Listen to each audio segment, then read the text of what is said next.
Estos problemas de sobreexplotación en la naturaleza no son nuevos. Muchos expertos han analizado nuestros recursos de manera global y han predicho que habrá problemas. Una persona, Garrett Hardin, escribió una parábola acerca de esto en 1968. Él habló de un área común de tierra que nadie poseía, pero que todos en Parish usaban. En su historia había 10 aldeanos, cada uno tenía una vaca en la comuna. Esto era igual a la capacidad natural de la tierra. Un día, una aldeana decidió aumentar el número de vacas que tenía, de 1 a 2. Matemáticamente, se podría expresar su ganancia de tierra como 1/10. Con su vaca extra, su parte aumentó a 2/11. Como 2/11 es mayor a 1/10, ella ganaría. Pero los otros habían tenido una pérdida, de 1/10 a 1/11. Un vecino vio que fue una buena idea y decidió imitarla.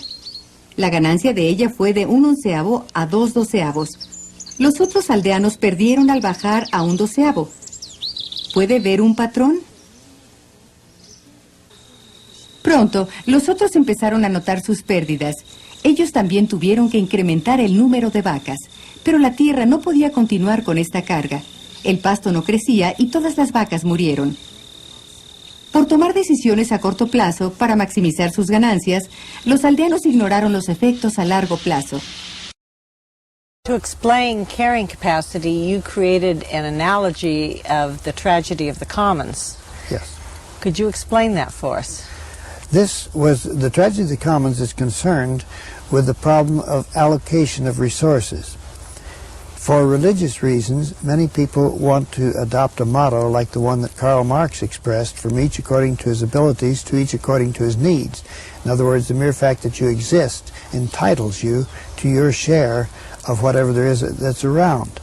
Now, no other species of animal operates by this principle, and to think that human beings can do so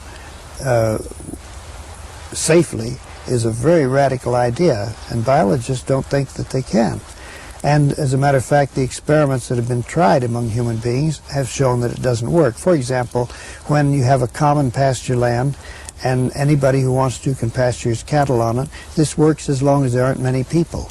But as soon as there are many people, meaning many animals to be pastured, it turns out that people will put too many animals on the pasture, and if they're completely free to do what they want to, and finally you have to do either one of two things. Either you divide the pasture up into many different pieces of private property, and each person is responsible for his own, or you say, we'll manage this as a group, we'll appoint a manager, we'll pay him to manage this, and he will tell us how many cattle we can put on the land, and we have to do as he says. So it's either socialism or private property. Either one of those may work, but the unmanaged commons cannot possibly work once the population gets above a certain size. What happens when we run out of resources? The earth, if you compare it to a lifeboat, only has so many resources, can only take care of so many people. Well, we don't exactly run out of them. The allocation per person per year becomes less, and we just have to tighten our belts and live on less. And as long as we can live, I suppose we will tighten our belts and complain about it, but we can't expect to be infinitely rich and infinitely numerous at the same time.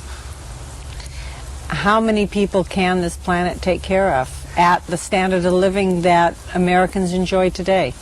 The standard of living that Americans enjoy today cannot possibly hold for the entire present population of the earth. That is, 5 billion people living on the American standard of living would produce so much pollution.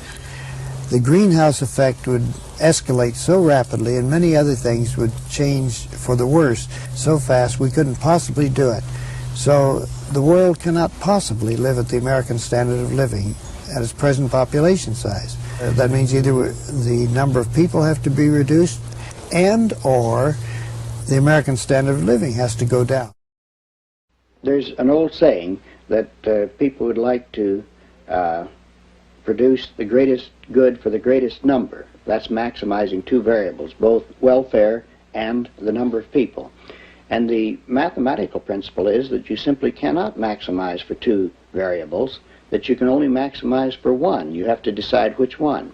This is involved here. We have to really decide, do we want to produce the most number of people in the world, or would we prefer to have a smaller number with the greatest welfare, the greatest good for each individual person?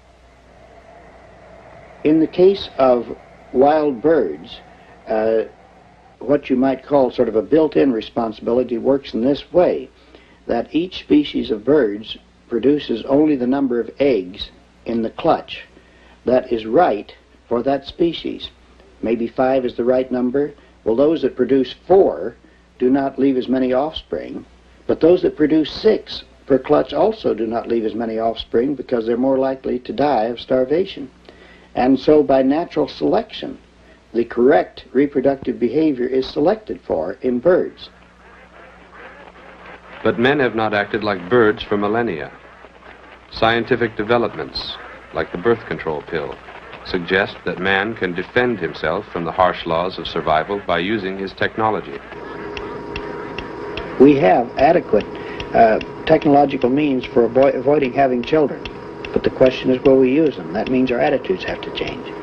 I tend to be optimistic here and hope that we can, but I may be wrong.